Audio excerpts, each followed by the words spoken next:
think I need theme music. I really feel like getting up and groovy with you people.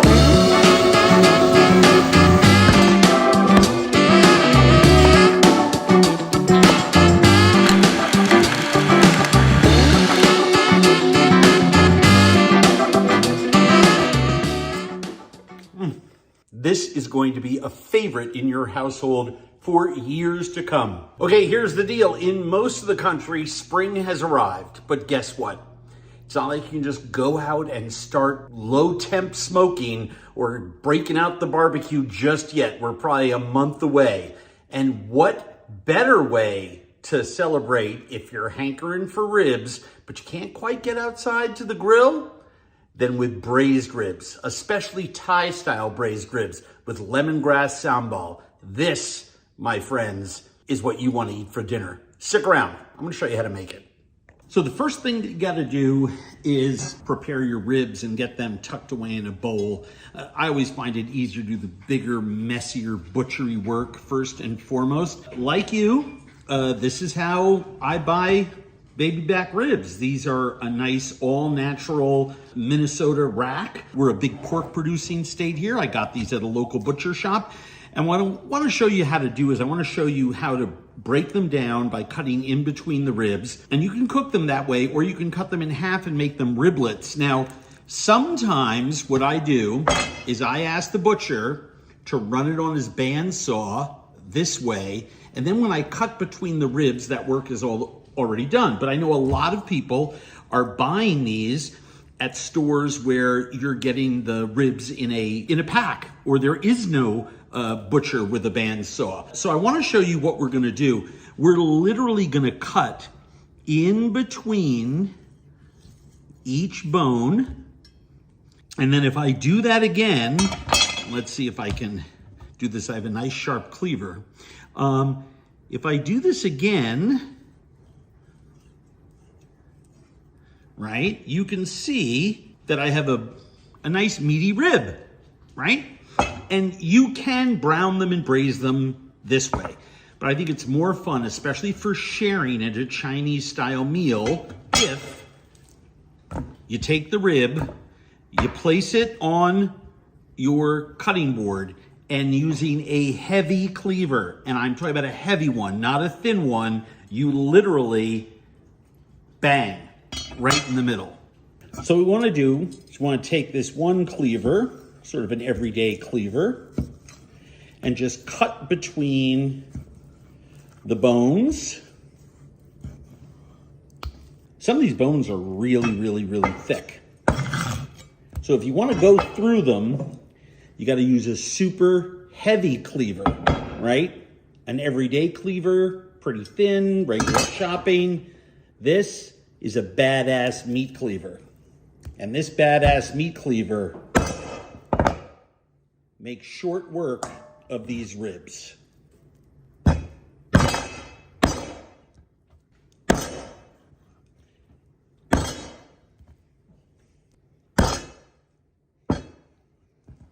And what's nice about this is that there's more ribs for everyone to share. Can you believe how thick these bones are? It actually takes me 2 stabs. I'm coming down with quite a lot of force, and I'm pretty used to doing this. I mean, that's a thick bone. But big cleaver makes short work. Now onto our seasoning mix. I have a blending cup here that I'm going to use my immersion wand for. And we're gonna put some fresh Thai chilies, 3 of them, 12 garlic cloves, 5 scallions. I'll chop those up so that my stick blender doesn't have to work as hard. Then I'm gonna throw in some shallots. I'm gonna throw in 4 shallots. Quarter them my immersion wand. Make shorter shrift of these. See, this is getting taller and taller, but I'm gonna put a little oil in there sort of help it along. Then the last thing that I want to do is I'm going to add some lemongrass. And the first thing that I'm going to do is take the green tops sort of off of these. And then I'm going to take whatever sort of outer leaf off these. It's usually dirty, dusty. You may need to take 2 in some cases. It's rare, but sometimes it's best. Like this one. Take the outer 2 leaves off. This one's fine. Just take the outermost leaf, single, off. And when I get down here, I'm going to hit this with the back of the knife. And what happens is it reveals this plug. And that plug right there, it's hard. It comes right out of the bottom. It's that root end. You just bang on it. Kind of like snapping asparagus. Bang with the end or the front of your knife, whatever you're more comfortable with. And then when you snap it, this piece comes right out. And then all this other stuff in there is beautiful lemongrass. Lemongrass is extremely fibrous. It is easy to cut yourself when you are cutting lemongrass. So use the bottom 3 or 4 inches of your knife with your hand right on top of it.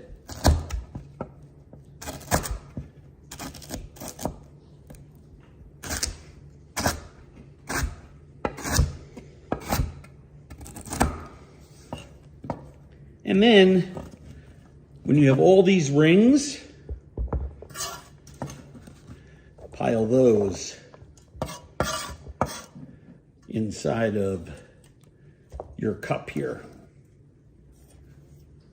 Then we're going to puree all this, and this becomes a sambal that we're going to fry.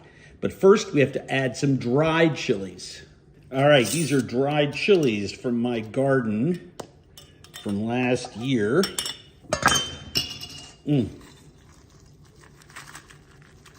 I have all kinds. And I'm going to add a handful. I've got some cayennes. I've got some Chinese chilies from seed that I have no clue at all what variety they are. Sometimes I find chilies I really like, and if I can get the seeds, I get the seeds. There we go. Ready to blend. I have made an executive decision. With so much volume in here, I can use my blender, which is a lot faster and easier. The reason I use the stick blender sometimes is that my sambal doesn't really have a lot of volume. It sometimes just kicks around in the bottom of the blender, but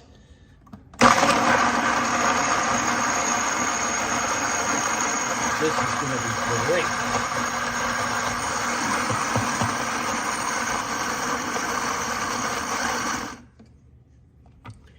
Now, I want to scrape down the sides of this. Always do that off the machine. That way you will never, never, never hurt yourself. Or you can unplug the machine. Just scrape down the sides. It helps the blender to process all of these chunky ingredients, right?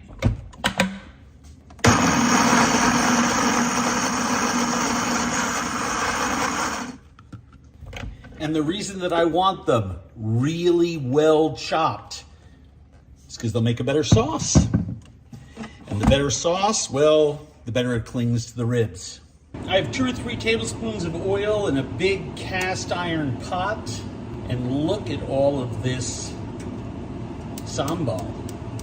I have this on a very low heat to start. Now, why so much sambal for 1 rack of ribs. Well, this is a version of, well, for want of a better expression, a master sauce. So the leftover sauce that I am going to have from this dish, I can do a stir fry in, I can just eat with rice. So I am going to get all of this sambal out of here. You'll see that I actually make more sauce than I need to. So now we're going to fry this sambal. Very, very, very important. By frying this gradually over low to medium heat, liquid will come out of it. We'll start to caramelize the lemongrass, the shallots, the ginger, the chilies, the scallions, and then we will add our pork, our liquids, put a lid on this, and braise away.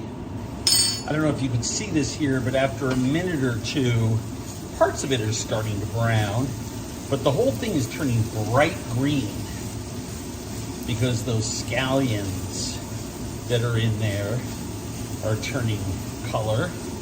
The water that's sizzling is the water that's coming out of it. But you can see here on the bottom, there is some nice browning going on. We're looking for this whole thing to turn toasty and golden as the shallots and garlic slowly caramelize in there. The smell is just unbelievable. What you want to not do is stick your head over and inhale, because all those chilies, oh my Lord, knock your head right off.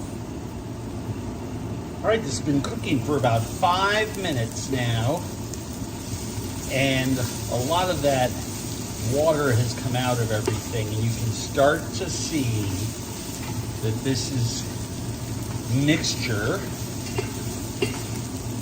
has shrunk in volume, right? Because a lot of those ingredients have a lot of water weight, scallions, shallots, garlic.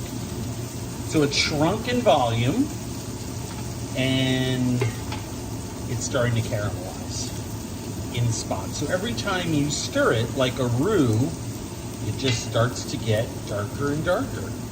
So I stir it about once every 2 minutes. We'll just come back in 2 minutes more and see how it is.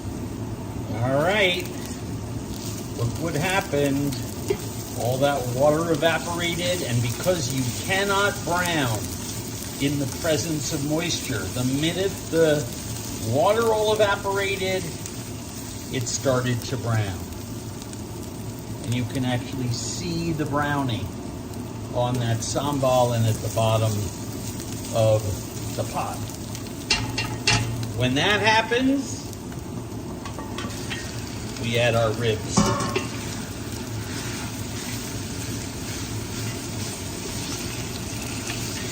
Give those a good stir.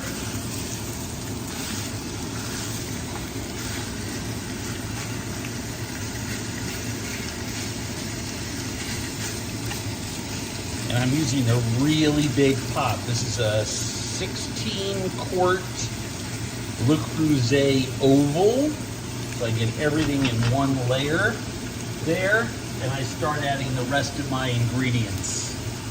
A nice tablespoon of chicken bouillon, a little bit of salt, a little bit of MSG, about a 1/4 teaspoon, a little bit of oyster sauce, maybe 2 tablespoons, a little bit of soy sauce,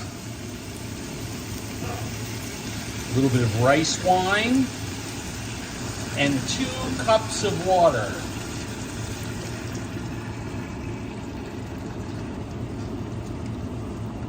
Give it a good stir.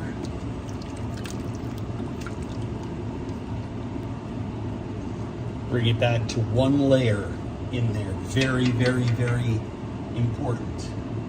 The reason that that's important is you want to promote even cooking. We're going to let this come to a simmer, lower the heat to maintain a simmer, and put that lid on it. I'm going to put 5 or 6 macroute lime leaves sliced up on top there so they braise in there, and give all of their limey intensity to this dish, and I can see that it's starting to simmer. Nice big lid goes on. Lower the heat, and we'll cook this for about an hour, hour and 15 minutes and see where we got. I always forget. About a teaspoon of sugar. Now, an hour, hour and 15 minutes, and we'll see where we get. So as I said before, this is a Thai dish. And one of the things that Thai food relies on, Vietnamese and Cambodian food too, lots of fresh herbs. So at the end of the cooking process here, I am going to dump all of these garlic chives. I am going to add some whole Thai basil leaves to make sure that these are all separated and I don't have any big pieces of stem in there. And I'm going to season with some fresh lime and fish sauce. Okay, so these have cooked for about an hour and 7 minutes, and that's not fat on the top. That is liquid. Those are yummy, yummy, yummy juices, and all of that thicker stuff are the solids from the sambal. So here's what I don't want to do. I don't want to lose sauce or over reduce it and intensify some of those flavors. It is very, very strong as it is. And I encourage you at this point, taste your sauce, because you will then know, hey, need to add some salt, just a bit. It's very spicy.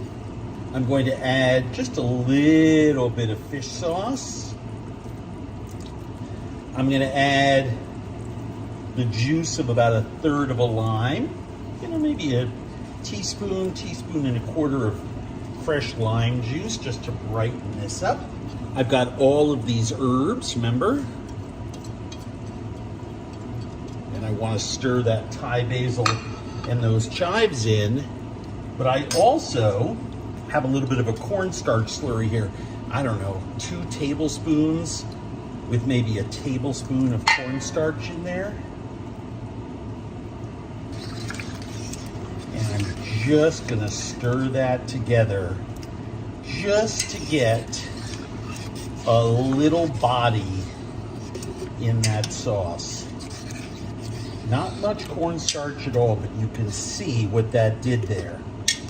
And remember what I said at the beginning about wanting that master sauce? This is the stuff that dreams are made of. Why do the dogs always know when the dish is finished? They just do. This is a great first course. It is a great sharing course to put on the table with lots of other food on the table as well, especially if you like to serve this in the style that I do, which is with lots of different dishes all on the table at the same time. Look at that. And how do they taste?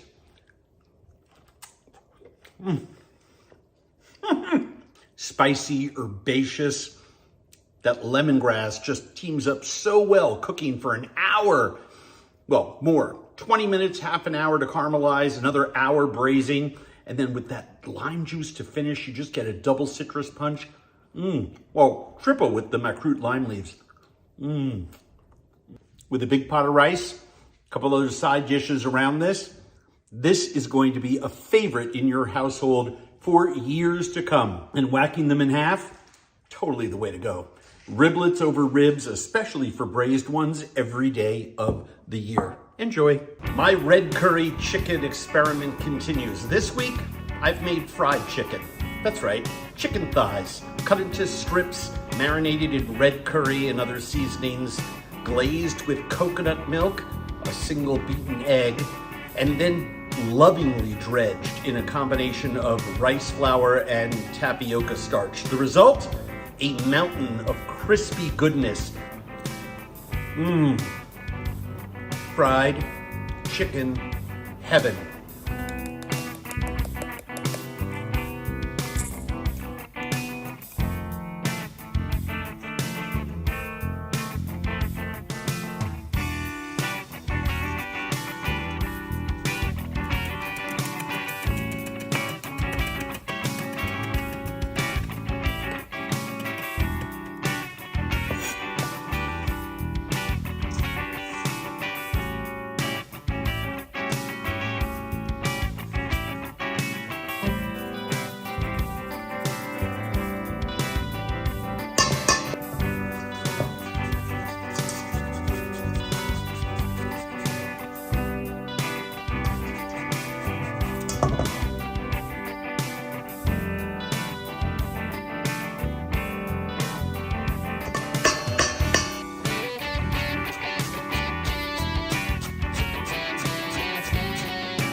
Crispy, mildly spiced, pungent little notes of saffron.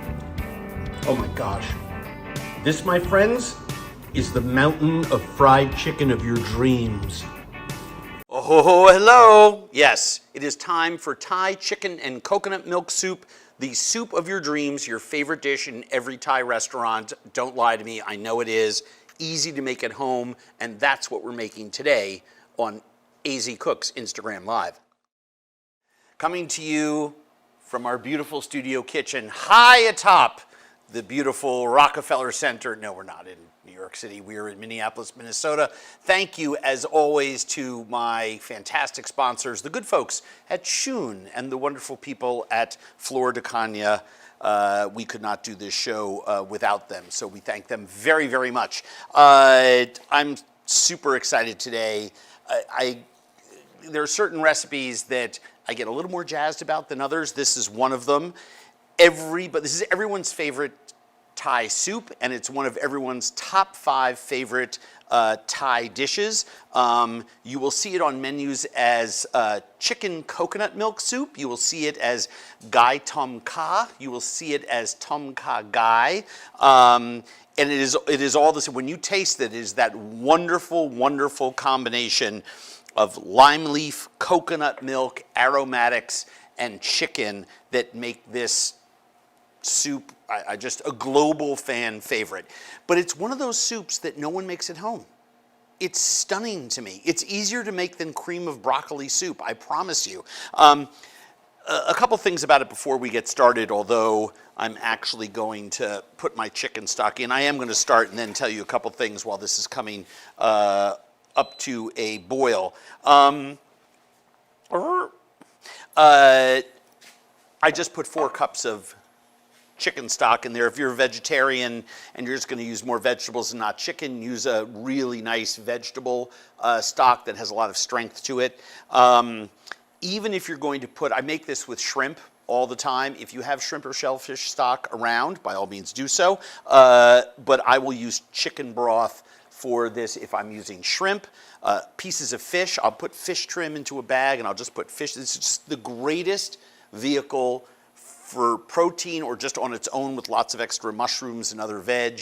It's one of my favorite soups and my family adores it. But what is often required are a couple of pantry ingredients that people just, for whatever reason, don't want to put into the shopping cart, but now they're available at every single supermarket in America, so you do not have an excuse.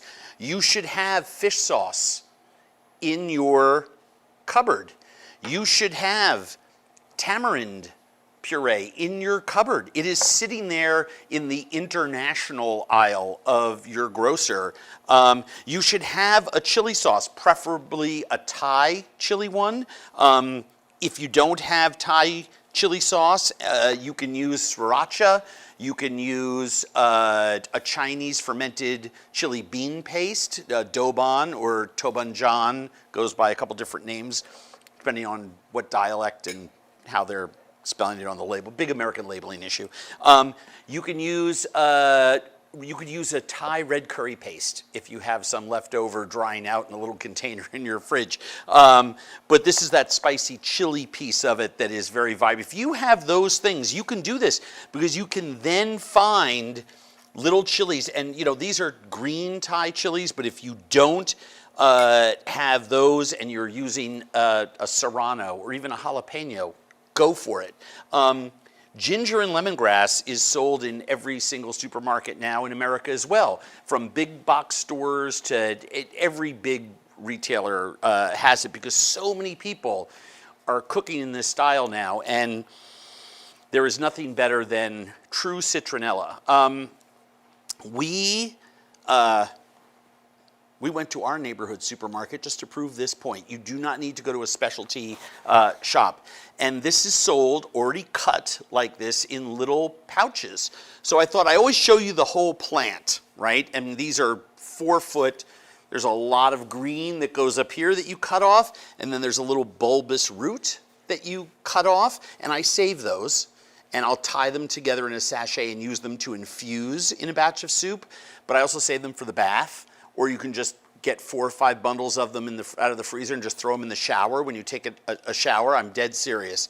It will reek of lemon in your bathroom. But this is the usable part that's here. It's very, very fibrous. So what I suggest for those that are cutting it or working with it for the first time, take a slender, a petty knife, a small slicing knife, and very carefully, and the reason that I want a smaller knife is I want you to be able to choke up on it, and just run your knife down the middle. It doesn't matter if you perfectly bisect it or not. The point is, you just want to be able to lay this fibrous seasoning flat so it doesn't go anywhere. And then you can take out an Asian vegetable knife or a standard chef's knife of some type, whatever you happen to have on hand, and just slice thin.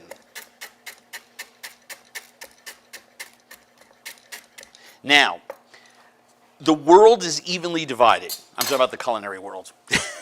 On whether you should just split this and tie it and throw it in so you can pluck it out. What I have found is that if you have lemongrass and you're going to be simmering it for 2 hours in a broth, or you're going to be making a stock, and you're going to take that stock into an Asian place with sweet aromatics and ginger peel and lemongrass. I put it in a sachet and throw it in so I can pull it out easily. If you are doing a long braise, I will do the same thing with it. If I'm cooking just for a short amount of time, I want a bigger punch of lemongrass flavor because it takes a while for those essential oils to come out. And in that case, I love finely mincing it like this and letting it go in to the soup. What you don't want to do is do something in between. You don't want to put pieces like this into soup because it's not going to break down, and people are going to have trouble chewing it. Whereas nice tight mince, they're all going to be great with. Ginger, we talk about this all the time. You know, I get the most out of my ginger by making sure that I peel it with a spoon. You can see here that if I peel it with a spoon, I actually can scrape up the sides of those little knobs so I get 100% usage out of my ginger. That's really important to me. If you added up all those little knobs that you cut up and disposed of in the kitchen, it'd be a lot, right? So let's go for full utilization. My chicken stock, you can see the steam coming up there, so I'm going to add all of my stuff here, all of my seasonings, ginger and lemongrass and brown sugar, and a handful of these lime leaves, my lime juice and my chili paste, my tamarind. If you have something that's kind of sticking, just loosen it up by pouring it close and just dipping it into the hot liquid. Tamarind is a tropical fruit. It is sweet and sour at the same time. It is a linchpin of Southeast Asian cookery. You can't really cook the foods of so many different cultures and countries and people without it. And it is, by the way, I use it on my lamb when it comes off the grill. I use it in stir fries. I go through tamarind puree like crazy, and there are many different brands on the marketplace. By the way, so many people these days are cooking food from the Desai countries like, you know, India and Pakistan and et cetera.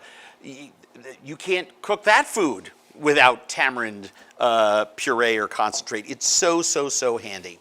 So all I want to do is simmer this for, you know, 5-10 minutes, something like that. Just let it gently go. So once my pot starts to simmer with this, I just add those ingredients so I can infuse those flavors into it. What else are we going to add? Well, later on I'm going to garnish with some leaves of cilantro, but we had a lot of extra cilantro. So some people don't like cilantro.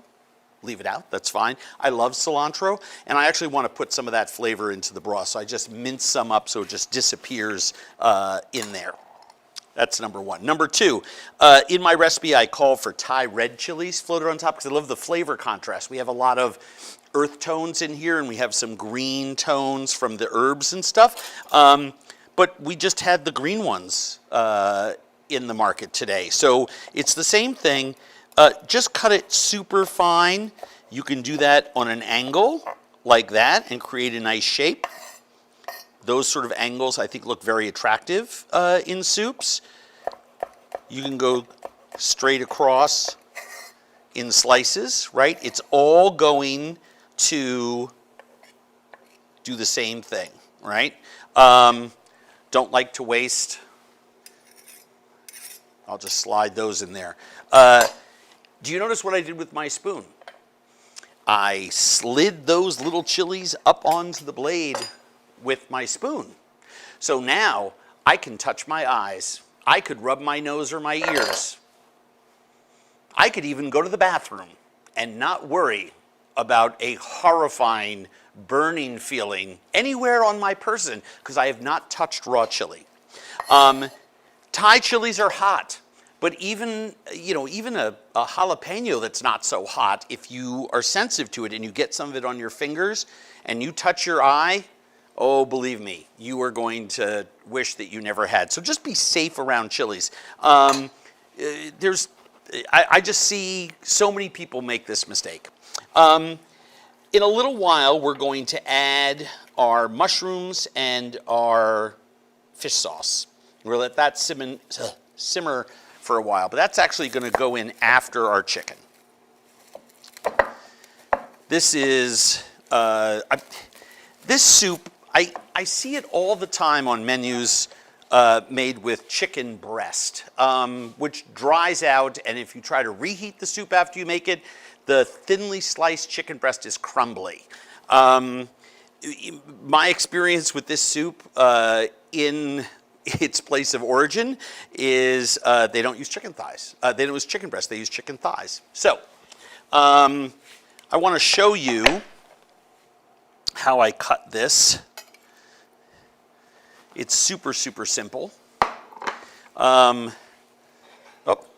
that's been boiling now and it's been 5 minutes. In go 4 cups of coconut milk.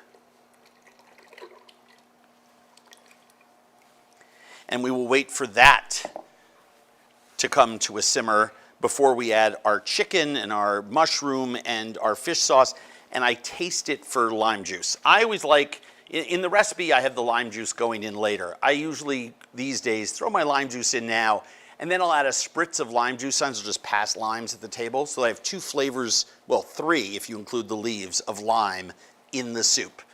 Lime leaves, nice sweet floral note. Lime juice that's been cooking for 20 minutes by the time this soup is done. Yeah, it's 20 minutes, start to finish, pretty much.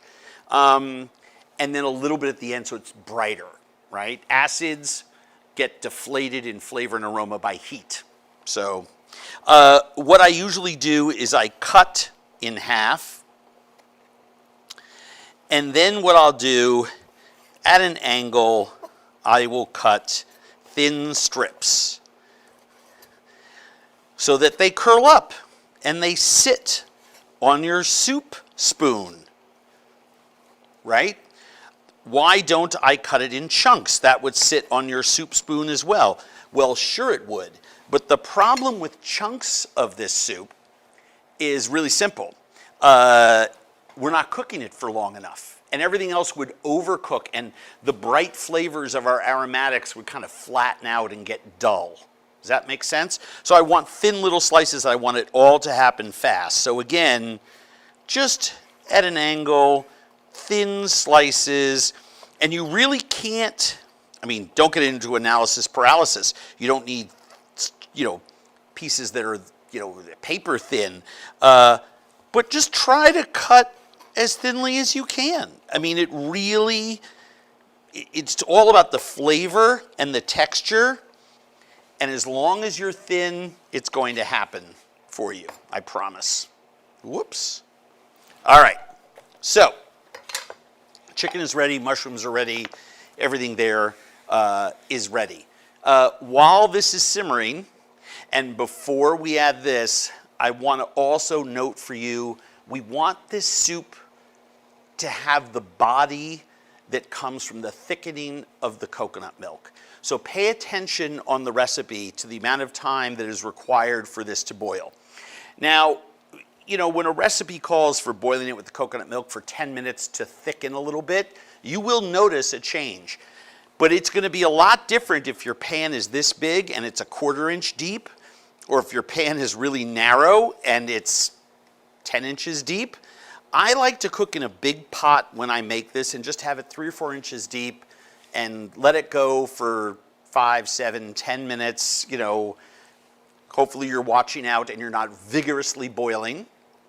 Just letting it simmer or low boil.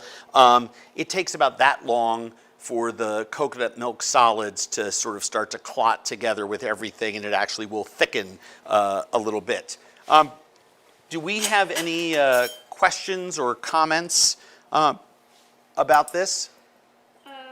Is this going to be too spicy for my Minnesotan mother? Oh, great question. Or your kid, or your mother-in-law or someone who just doesn't like spicy food. No, not at all. As a matter of fact, you know, I threw a couple of those chilies in there just because I was showing you how to slice it and I just can't throw it away. It's a reflex reaction. But if you want people who, this soup doesn't have to be spicy at all. Don't omit the tablespoon of chili paste. That gives a background warmth. It's not really spicy at all. And as it cooks for 20 minutes, that kind of bright, acidic chili paste is just gonna disappear and go away, right? Just omit the little chilies that you float on top because someone, especially a child that doesn't like spicy things, I've been there with my own, will bite into it and start crying at the table because it's hot. But most people, I think, dig spicy soup. It gets your, what is it? It gets your, not your serotonin. There's an effect that it creates happiness in your brain. Spicy food is good, and it's good for you as well. You gave us a really good tip about lemongrass in the shower and the bath. Do you take a lot of baths? I do. I think people who don't bathe, it's not that you know, everyone can do their own thing, but I'm sort of suspicious.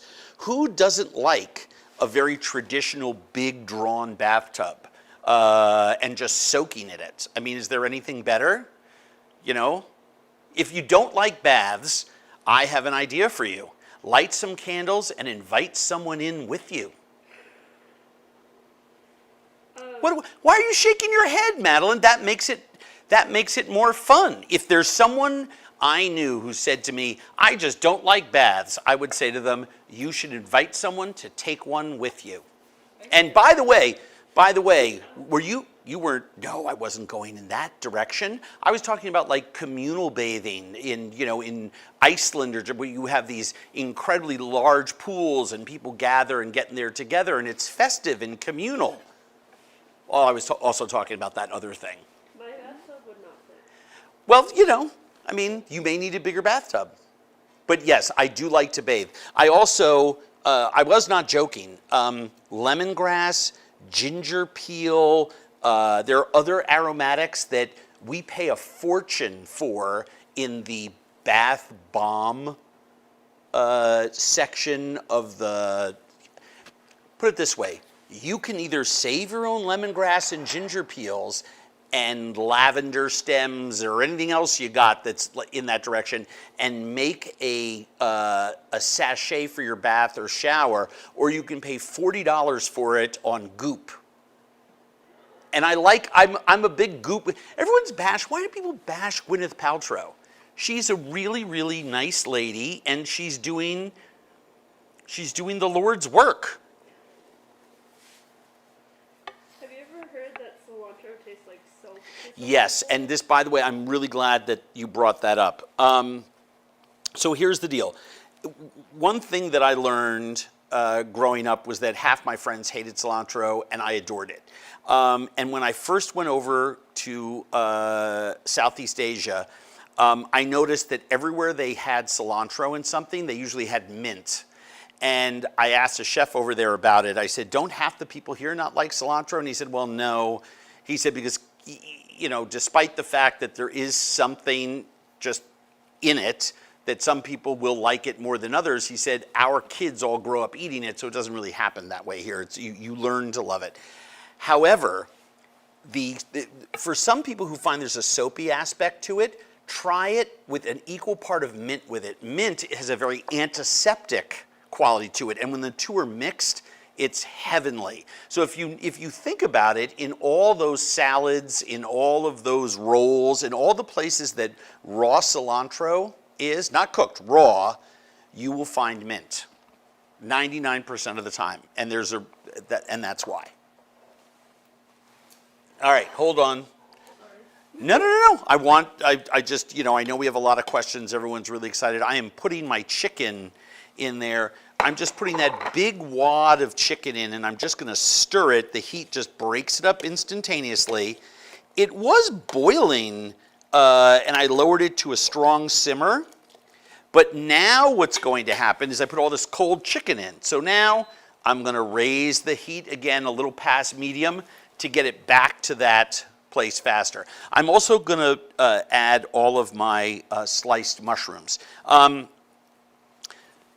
Do not put in bean sprouts or other things that are going to take 2 seconds to cook. If you want bean sprouts in there, put it in at the last minute. If you want glass noodles in there and crispy noodles, and you want to turn this into laksa or something like that, understand how much more cooking has to take place. We have about 7 or 8 more minutes of cooking here, so you don't want to put something in that's going to turn to mush. But if you're making this with just vegetables, thinly sliced carrots, fennel, whatever you want to put in there will work, right? And I know this seems like a lot of mushrooms because they're all floating, but it's not really. I mean, this soup is about that mushroom and chicken combination in this incredible, savory, aromatic broth. So there you have that. Anything else? What's your favorite kind of mushroom? Oh my gosh. That is a really profound, I had never considered that. I love mushrooms of all types. You know what I don't like? Mushrooms that don't have flavor. You know what I also don't like? People who poo-poo on the white button mushroom. The white button mushroom, while it has a larger water content, has quite a lot of flavor to it. And what I do, I trim them and I leave them whole, put them into a bowl with a tablespoon or 2 of oil, and just toss it so they're just barely coated, and put them in a single layer on a rack and throw them into a 350-degree oven for 25, 30 minutes. They get golden brown, all that moisture evaporates, then take them out and cool them and saute them or put them in soups or stews or whatever. It gets all the water out of them. I love all those fancy mushrooms. I mean, who doesn't? Because they're fancy and expensive because they're usually foraged wild and they have really unique flavor. So, yeah, I like morels and golden chanterelles and black trumpets and all the rest of that kind of stuff. But a white button mushroom has a cousin that is natural, right? It's Italian, it's called a cremini mushroom. It's small, it's brown. When you overgrow a cremini, it becomes what's that mushroom that I hate? The one with all the black fuzz on the bottom a portobello. Oh my God. Stop eating portobellos. Not that I want to yuck on your yum. A portobello is just an overgrown cremini, and they just found a way to sell people on it. If you're going to use portobellos, by all means, trim off the stalk, flip it over, and cut that black underbelly off. It just makes your dish dirty and it just muddies it up. And just use the white meat of that mushroom. Don't get me started. I'm sorry. Have you ever been foraging for mushrooms? Oh, haven't I? Yes, many, many, many, many times. And I'm training my dog Luca to do it because his breed is trained to sniff out all kinds of things, and there are trainers for legatos that will teach them to hunt down deer sheds, mushrooms, ramps, all that stuff here that we have here in Minnesota. So I'm actually very excited about that. By the way, just a quick check-in. Our chicken and mushrooms need about 3 more minutes. Then we're going to hit them with our seasonings and make a little magic and serve this up. Do you have a favorite soup or stew? Do I have a favorite soup or stew? That is another really. This crowd is asking great questions today. Stew, I'm going to have to go with a braised chicken and wine thing, because I can make it brothy and put dumplings in there of all kinds, bread dumplings, matzo, a million different ways. Keep it tight, more like coq au vin. So I love that meal in a bowl. And for soup, what's my favorite soup? I don't know. I make soups and stews, and actually I make I make hybridized versions because I'm a huge meal in a bowl guy. Every meal that I make at home seems to go in a bowl. So I don't know. Congee. I'll go with congee. I've been cooking it a lot recently. Did you have fun at New York City Wine and Food? I most certainly did, and for all of those that came out, thank you. And for those that don't, make plans to come next year. By the way, all the proceeds from New York City Wine and Food Festival and South Beach Wine and Food Festival, which are run and organized by the same teams, all the dollars go to good causes. And we've had low attendance this year as they came back because they purposely restricted space because of COVID issues in New York and in South Beach. So we raised fewer dollars. And you know, one of the recipients of money from this year's festival in New York was God's Love We Deliver, which delivers food to people who are horrifically marginalized with all kinds of diseases, just from from AIDS to elderly shut-ins with autoimmune diseases, and they do special diets. I mean, they really are doing incredible work. So I would encourage everyone. I'm just turning this down a little to simmer. You can go online and make a donation to those organizations. Please, please, please do. By the way, speaking of all that, a couple things. Check out all of my stuff. Go into my timeline and hunt down all my recipes. I think we'll also have them on my website for Hillshire Farm, the smoked sausage people. They deserve a shout out. I just did a thing with them and posted a bunch of recipes and a cool video on how to use stuff out of your freezer. And I made a fried rice recipe with their product, and it's just, it's awesome. I keep Hillshire Farm Little Smokies in my cupboard, in my refrigerator all the time, because that's my Sunday with barbecue sauce snack. I've told everyone about that for years. But I also keep their ring sausage in there, which eats like a less garlicky kielbasa. It's fantastic. And sliced and browned in an omelet, in fried rice. I put it in all kinds of things. It's great, it's easy, it's fast. Shameless plug, they're good people. Try their sausage, but I created 3 cool recipes for them, so you want to check that out. And I'm trying to think of what else that I have going on. I think that's about it right now. But always check out, if you're not getting the newsletter at andrewzimmern.com, you should sign up for it and subscribe to our YouTube channel as well. All right, if you come over here, this has been simmering now for those 10 minutes, but you can just see in the last minute or two, it just tightened up. It's now soup consistency. It's just got a little bit of thickness to it from that coconut milk. And I know that my chicken is tender and that my mushrooms are cooked through, right? Because the chicken has started to curl. The mushrooms are limp, but I don't want to you can overcook that stuff. You don't want to desiccate it and just toss all the flavor out of it. So I'm going to add my fish sauce, which is an acid, right? So I want to make sure that that's nice and vibrant, a flavor in there, and we don't drop that down.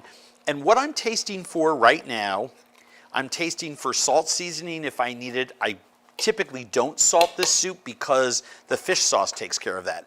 And I'm tasting for that balance with the lime juice. So if I need to add a little spritz of lime, I can. And I'm just tasting the broth.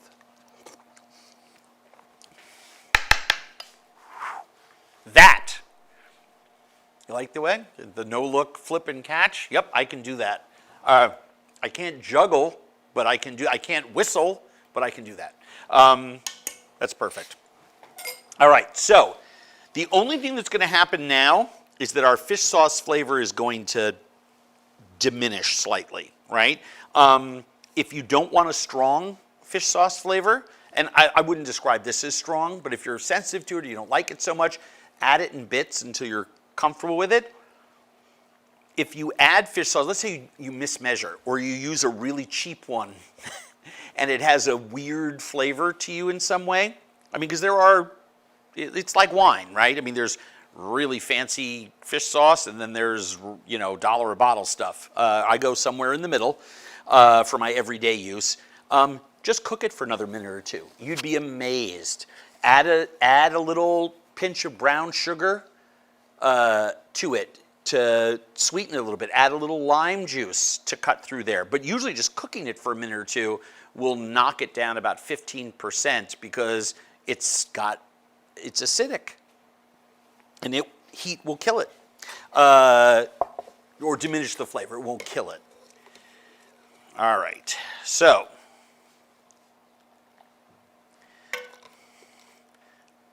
as you can see, once everything is wilted and cooked in there, I know Madeline likes to have a pretty picture, so I want to fill this appropriately.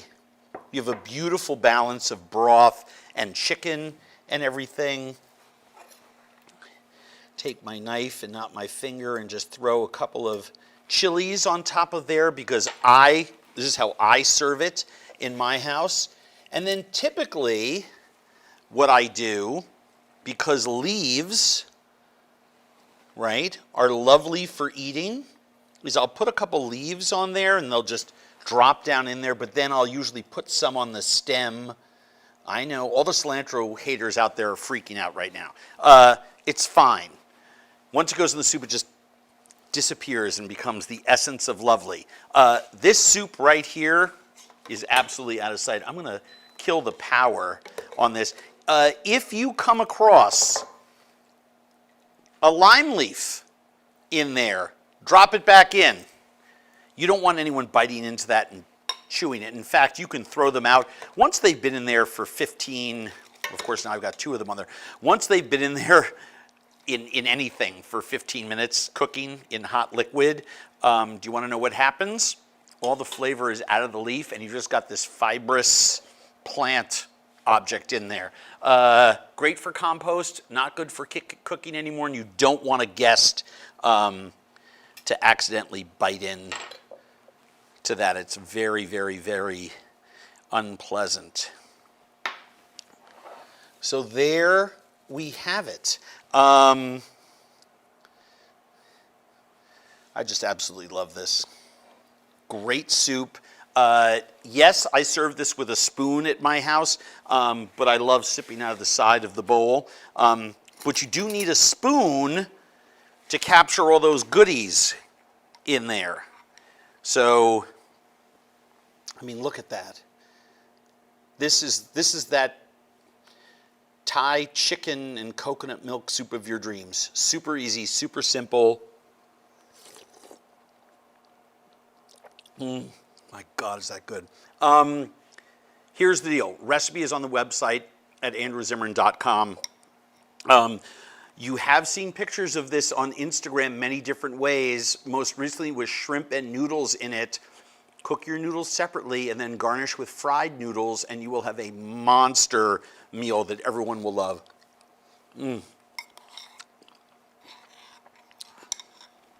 Sour, sweet, salty, hints of bitterness in there from the lemongrass and the mushroom. This ticks every single box for the food of Thailand. Just absolutely gorgeous. And everybody, I mean, this is a universally beloved soup. Easy, easy, easy. You can make it at home. As always, be kind to everybody out there. The world needs more of it. Enjoy. This looks like a ton of crazy stuff, but today we're going to make Thad Mun Pla, which are Thai fish cakes. It's not complex. Don't change the channel. Stop. Hang in there. Text your friends and tell them to tune in because I'm going to blow your mind. This is one of those dishes we love to eat when we're out, but we never make it home. Welcome to Instagram Live, AZ Cooks. You are with me, Andrew Zimmern. Thanks to the good folks at Shun Cutlery and Florida Cognac Rum. I'm so pumped to do this with you. This is something that, my kid, when he's home, the places that, the towns that he's living in, stuff like that, they don't have access to like great Thai food and stuff like that. So he'll often come home and by the end of the night, he wants to just like sit on the couch and just hang out and be with me and the dog. And I prefer that too because I like travel for a living. So I want to be at home and just sit on the couch. So we're a couple of lazy bums. And we will cook in together, which is a great joy for me as a dad. And this is one of the things that he loves. He loves fish. and we can do it with a lake fish that we catch. This is a halibut tail. You know, we're always talking in our kitchen whenever I have a halibut or a salmon or a big fish, and I always say I take the tails and I keep them in a freezer bag. It's for stuff like this, because this is ground into a paste. So I don't need like primo center cut red snapper or halibut, you know, at whatever, $25 a pound. I can use the tails and I can use the trim to make this. So I want to show you the first step in, if I can find the right knife, first step in what we're doing. All I want to do is put this into small pieces so that my food processor has an easier time of processing this paste. We're essentially making a seasoned fish paste. We're going to mold it into little patty shapes. Then we're going to fry it. And we're going to serve it with a great dipping sauce. So this is our fish. In it goes. Did you catch any good fish in Colorado? Oh, I did. Matter of fact, I just posted it on Instagram. Thanks to the folks at Yeti and a whole bunch of the marketing people from that company and some Food and Wine 10 Best New Chefs for this last season. They took us, I think, Saturday and Sunday morning. There were two different groups that went out. I was Saturday morning's group, and we just had a blast. To be on such a beautiful piece of water, I mean, just pulling trout out of after trout out. The person on each day, I think Yeti gave away a big cooler, and a fantastic chef from New York, from Winson, Calvin Eng. It was his birthday, and he caught the most fish, which was beautiful that worked out that way. But sun, 80 degrees, not a cloud in the sky, no humidity, and we're just pulling in rainbows and browns with these incredible guides. It was fantastic. Okay, so I've got the fish in there, and pictures are on my Instagram. Thank you, Yeti. Thank you, everyone, for making that possible. We're essentially going to make an emulsion. Now, typically, I would take this dish. You take pork belly, a really fatty piece, and you dice it small and boil it for a little while, and then put that in there so the fat would emulsify with the fish and a little bit of ice to make a really, really, what the Chinese call QQ. I don't know what the Thai phrasing is, but QQ means bouncy. You need to have a bouncy cake. And what I found after a little trial and error was that I didn't need the pork fat. I could use schmaltz. And because we're coming to the end of the Jewish High Holy Days, it's super easy. I have a lot of schmaltz around. I'm going to put in a couple of ice cubes. Try to put in a couple of broken ones. You know, I don't want that. I'm not trying to put in a lot of water.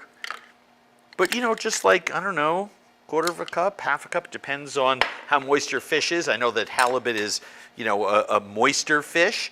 So I have that in there. Halibut has a lot of water.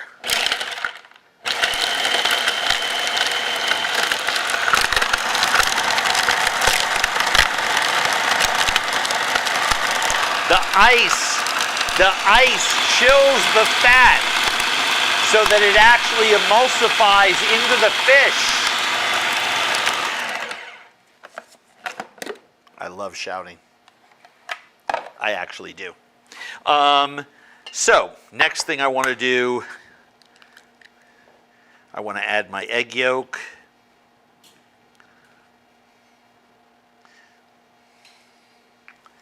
Add that to the mix. We have a question. What is your favorite Little salt. ice cream flavor? Oh my God. Salt and straws, smoked yogurt, bourbon habanero Marionberry swirl, which is actually a flavor. They send it to me as often as they make it. Jenny's buttermilk with cherries, really simple. I think it's buttermilk with cherries, brown butter with I mean, Salt and Straw, Jenny's are just two scoop shops that I, Grater's Black Raspberry with chocolate flakes in it. There are a couple scoop shops that I shamelessly just, I can't stop eating their ice cream. It's why I weigh 700 pounds.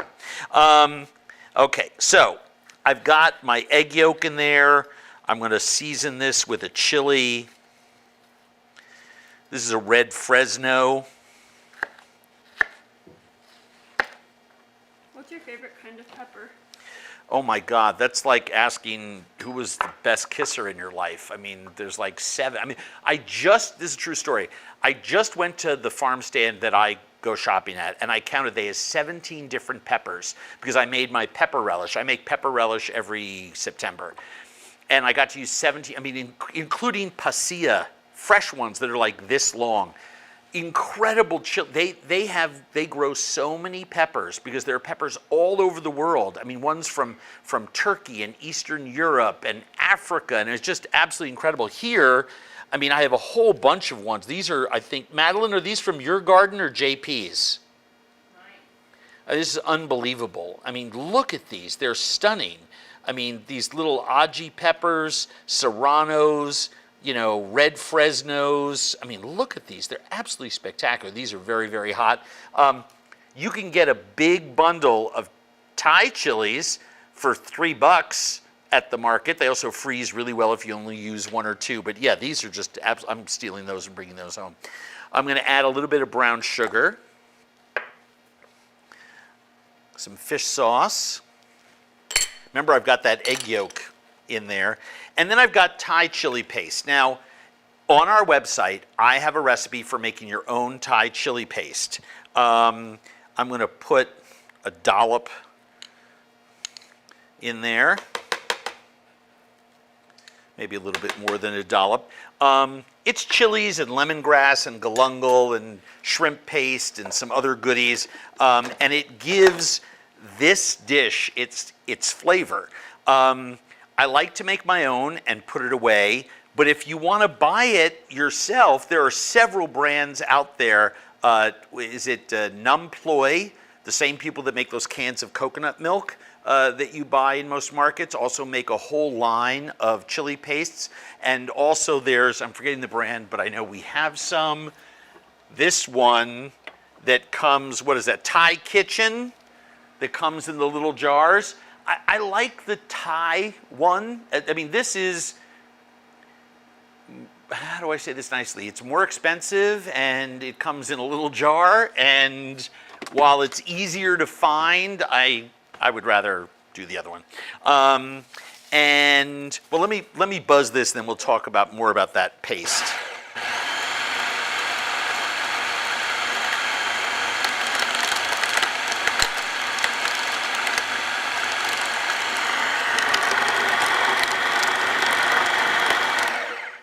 All right, so that's done. I'll pluck out that little ice cube that's kicking around. Serves me right for using the crappy little plastic Cuisinart.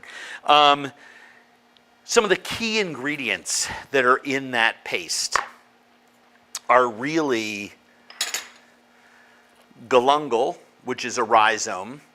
It's like ginger, right? You can even see it kind of looks like ginger, kind of grows like ginger, except it's very tough and fibrous and has more of a medicinal quality to it. And it's central in Thai cooking and cooking in several other parts of that physical part of Asia before colonialists put lines on a map, right? And, if you don't have galangal, you can use ginger as a substitute sometimes, or just omit it, but you can get this at any Asian market, and Asian markets are in every town in America. Obviously, the right chilies, I mean, there's 5 different types of chilies in here that Madeline brought in from her garden, all of which would be appropriate to use. There's also ones you can buy at the market. Chilies are so expensive. This same amount of chilies in a conventional market or farmer's market is going to be 5-6 times what it is at the Asian market. And these are actually bought from a Hmong farm in Minnesota, right up the road. So they're just giving a better price to the Asian market managers, wholesale price, then they pass it on to their friends and customers. This is what lemongrass looks like when you grow it. Was this grown in a tropical or equatorial country? Absolutely not. This is Minnesota lemongrass that came from Madeline's garden as well. I mean, look at that. It's gorgeous. As she just said a minute ago before we went live, it grows like a weed. Hello. When I do something cute like that, the least you guys could do is just like smile or something. No, not at all. I thought that was kind of, hey, how are you? It's unbelievable. Keeps bugs away. I mean, this is, the plant type is called citronella. Even the leaves up here, when you rub them, smell the end of those leaves. You can smell all the lemon in there. I mean, it's unbelievable. I save all this and put it in a sachet in the bath, or some people just put it in, they'll buy like a really nice porcelain colander, and you put all your aromatics like ginger and lemongrass and lavender, and you just put them in a colander and put them in the corner of the shower. The hot water and steam will activate them. You'll actually smell it, and it's real Ayurvedic aromatherapy. It really works. And then, of course, there's the usable part of the lemongrass, which is down here, that meaty, beady, big and bouncy part. That's not the root that was cut off, and it's not the tops. It's right there in the middle. You peel away this outer layer, take the back of the knife, and just bend it, and there's, wow, potent. This is a nice batch of lemongrass. Madeline must have used a lot of fertilizer on that. Anyway, stunning. And you can grow it anywhere. It grows like weeds. It's beautiful. Looks so, so, so pretty. This is what galungo looks like. It's like if a piece of ginger grew inside a pine tree, that's what it would be like. Very piney and aromatic, and a very, very specific flavor. So, last thing that I want to do is take this out of here. Put that there. Take my cute Rachel Ray rubber spatula.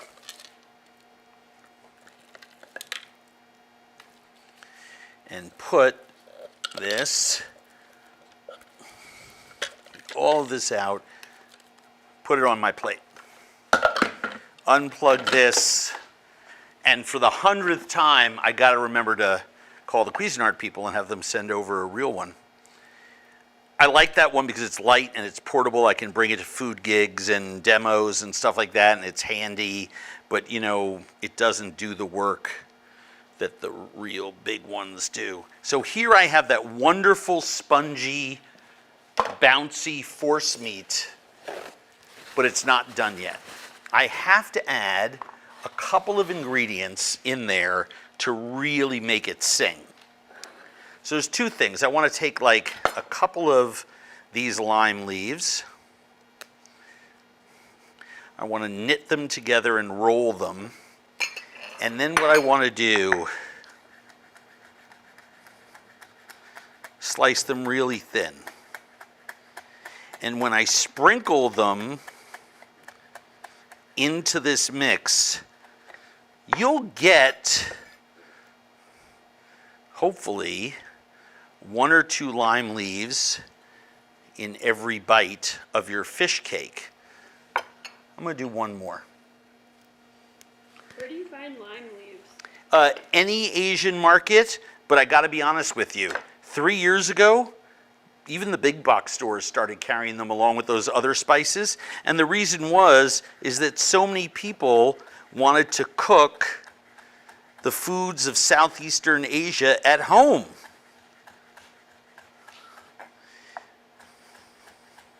You can, if you don't have any, you can use lemon zest.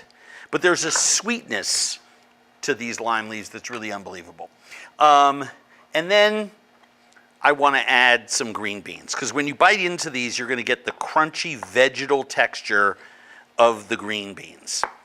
Now, we were talking about fish red curry paste before. There are so many things that you can use that in.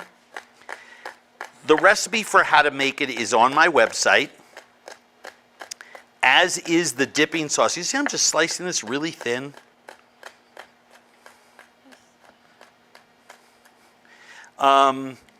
We're going to mix this into there. I probably just want the rest of what I have here. And green beans are coming to a close now. Madeline, are these from your garden too? I should have gotten them, but no, those are from the store. Should have, because you probably still have some growing. Such a great time of year. Have you ever been to Scotland? I have been to Scotland many times.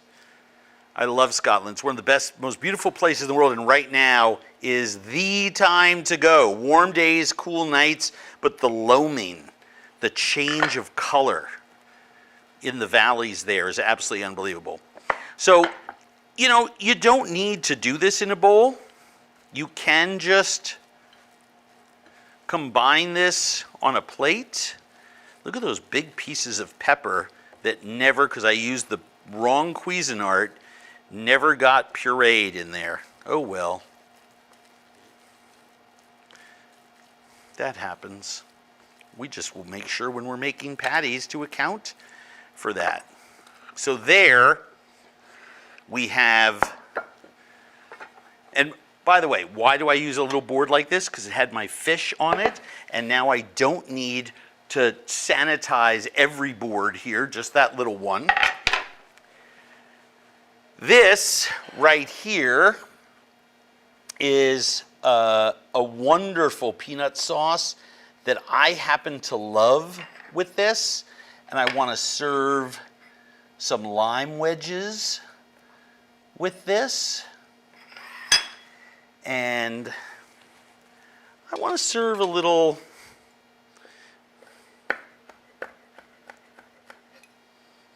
I'm just going to cut a chili and just put a couple little pieces on top of there. It's kind of like the international sign that it's spicy, because this sauce is a little bit spicy, a little bit sweet, a little bit peanutty, right? And let's temp our oil. Boy, I love it when it comes together.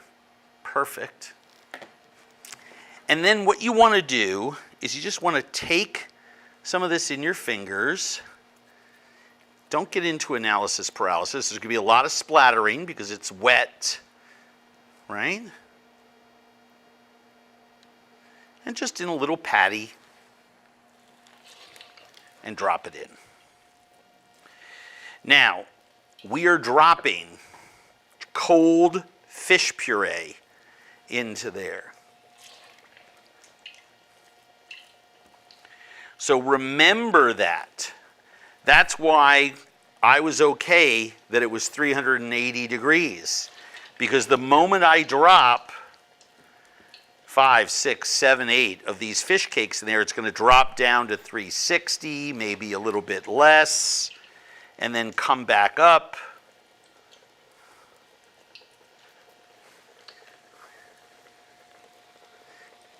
And notice I lay them away from me, and if you come over here and look how I'm making these, I'm just scooping a portion up in my hand, and I'm just letting gravity do the work. I'm not squeezing them together. I'm just letting gravity do the work and let them slide in there. Let gravity do the work and let them slide in there.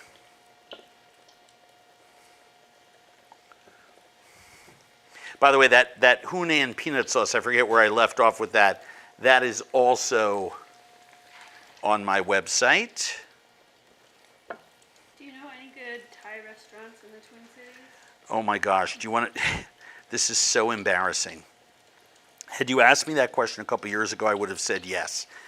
I moved out deep into the country. And I haven't eaten Thai food from a restaurant here in the Twin Cities in 2 years. Because it's one of those things that I eat when I'm not in the Twin Cities, when I'm in LA and New York and other places that have really big, and there are some really good Thai restaurants. You know, there are Pan-Asian restaurants or highly stylized restaurants that I've eaten in that serve some great Thai dishes.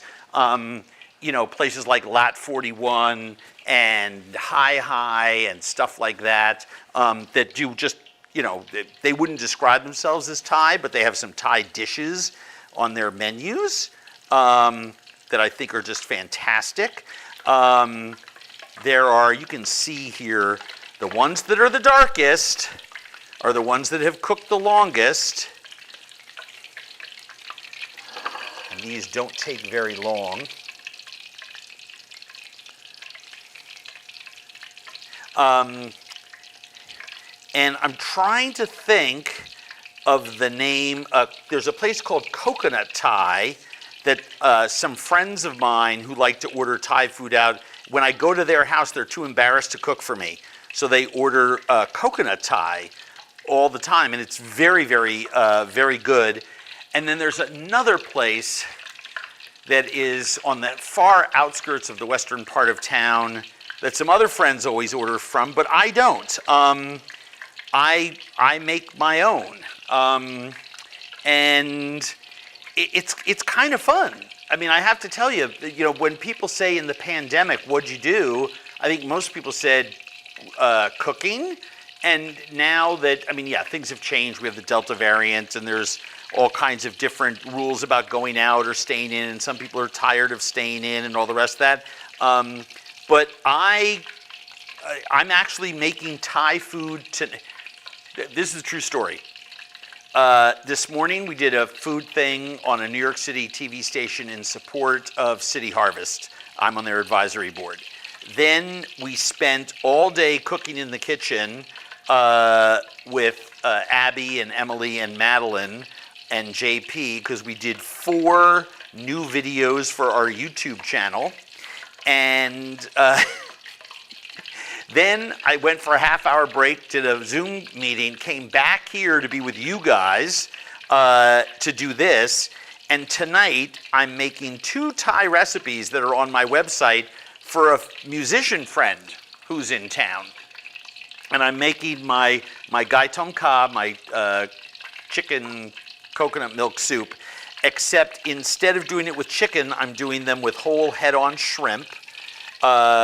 And I'm doing my chicken with chilies and Thai basil. You're getting some love for JP in the chat. Oh, I am? Yeah. JP's the best. Is that his wife Cheryl chiming in? I don't think so. That'd be funny though. It would be very funny. Yeah, JP was here up until about, I don't know, 10 minutes ago. He's probably walking the dog or doing something. We're actually going to a meeting at 6 o'clock together. And if all of that cooking wasn't enough, Madeline, who amongst other things is our culinary producer over at Intuitive Content, is getting ready for a big shoot that we're doing next week. So we're just, you know, busy bees over here. All right, so here we are. So, you know, you can do this, you can put these out in the middle of the table. I mean, you saw that little piece of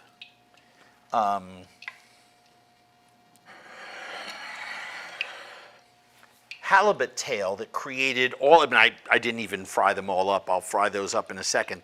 But I want to show you when you break it apart. There you go. There's the force meat. You can see the bright green. It's hot enough. It's cooked the fish. The those little green bean pieces are beautiful. Let me nick a little sauce from the side of there without ruining Madeline's photo. Because you know what happens here when you guys, when we say bye-bye and see you next time, the food has to go out and get photographed, and then we post it.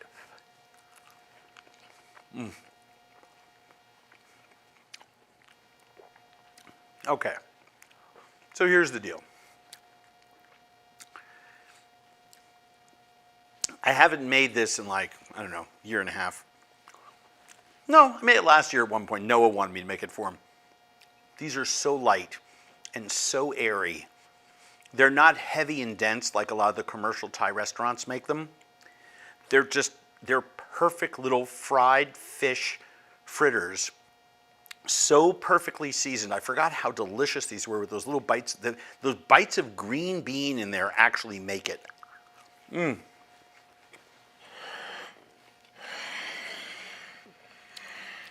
This right here is what you want to be making for dinner. Get some sticky rice, recipe on the website. Make the gai tom ka, which takes about 20 minutes to make. My Thai basil stir fry, which takes about 20 minutes to make. Put them all out, invite your friends over, and you will have a very, very serious Thai feast on your hands, my friends. One that will have you saying, wow, I'm a much better Thai cook than I thought I was. And then all your friends will say, oh my God, Betty, you're right, you are. Anyway, questions, comments, concerns, criticisms? What do you got? This is a comment. Someone said, looks so good.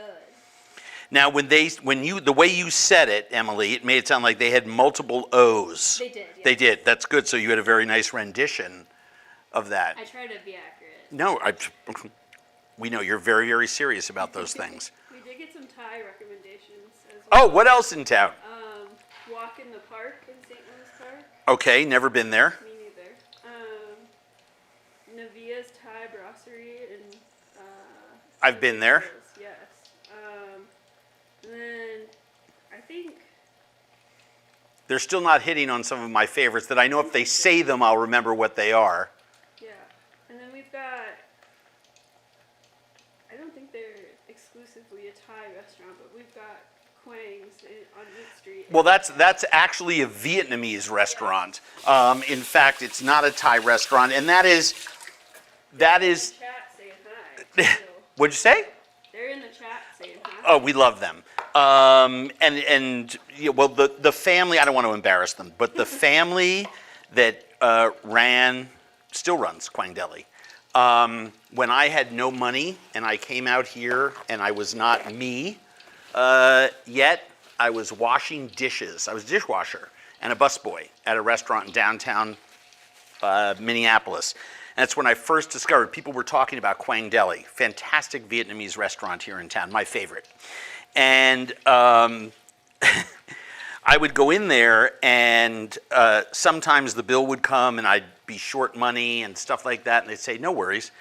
And sometimes the folks who worked there would actually like buy me a bowl of soup, because I was just like the nice guy that came in there all the time and didn't necessarily have money.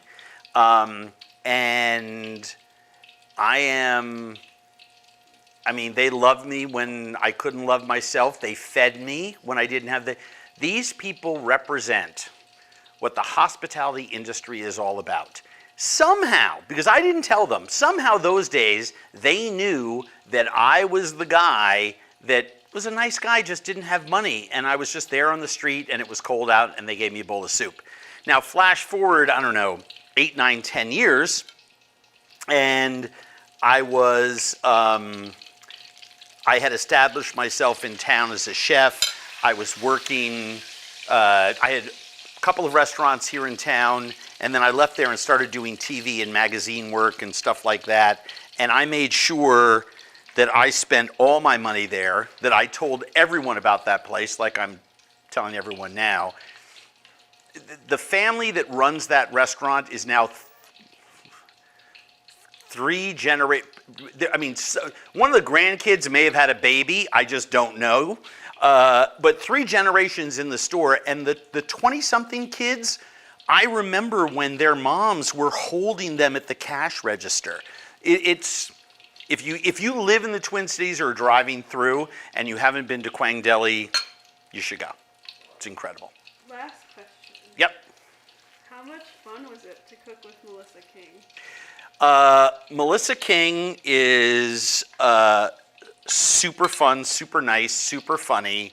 One of the most charming and eloquent and dedicated culinarians that I know. She is hungry to learn in a very, very, very profound way, and she is a badass cook. Melissa and I did a dinner at Frasca Food and Wine in Boulder 2 nights before Aspen Food and Wine started. Frasca being one of the best restaurants in the country. We were both, I think, a little intimidated to go into the kitchen that Rob has created there, and that Bobby Stuckey, who's the owner there, that they've created. It's super, super impressive. And Melissa's food just kicks ass. Lobster wontons with yuzu broth just slayed me. Her tuna tartare and shiso leaf, delicious. Everything she made was the crab cake with black garlic aioli and garlic flowers. Very simple, just gorgeous. She's immaculate. She's very, very precise. This is what bugs me. People think because you've cooked on TV that somehow you're not as good as someone who just sits in a restaurant. Melissa is not a chef in a restaurant. She is not a chef in a restaurant, and she's still one of the best cooks in America. See what I'm saying? Don't judge a book by its cover. And she's just super fun to hang out with. I'm really lucky that I have friends like Melissa. One of the things I'm going to post, Abby's very upset with me because I took too many pictures and I have too many things to post. And I know secretly she's harboring a resentment. But wait till I post my, hey, look at all the friends I bumped into. It was really special because I haven't been at a food festival like that in a couple of years. South Beach happened earlier in the year, and everything was just opening, and so I really kind of stayed in my hotel and just went to my events, and they made it that way. They made it very, very limited, and we're just trying to dip their toe in. Aspen went about halfway this year, and it was a blast. It was an absolute blast. Well, there you go. Tadmun pla, fish cakes with wonderful spicy peanutty sauce, limes, super easy to make. I mean, I made it start to finish in real time in about 15 minutes. You can do it too.